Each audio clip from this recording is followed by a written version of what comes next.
कोरापुट जिला सेमलगुड़ा ब्लॉक दुधारी ग्राम पंचायत फूलबंध ग्राम में गिल्लीमाली cricket tournament युवक संघ तरफ उद्यापित अनुष्ठित हो जाए। समाजसेवी जयराम पूजारी मुख्य अतिथि जोगदे समाजसेवी तथा युवनेता सुनाम हंताल सम्मानित अतिथि भाव में जोगदे हारिबा और जितवा खेल को नहीं निराश न होई खेलिले जिला राज्य देश विदेश को जाई खेली पारिबे बोली युवक मानकु उत्साहित करथिले।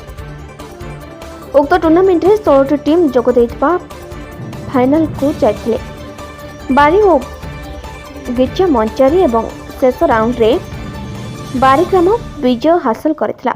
विनर टीम को 12,000 टंका एवं ट्रॉफी, रनर टीम को 10,000 ट्रॉफी ए विजय दल को अतिथि मानक द्वारा पुरस्कार वितरण करा।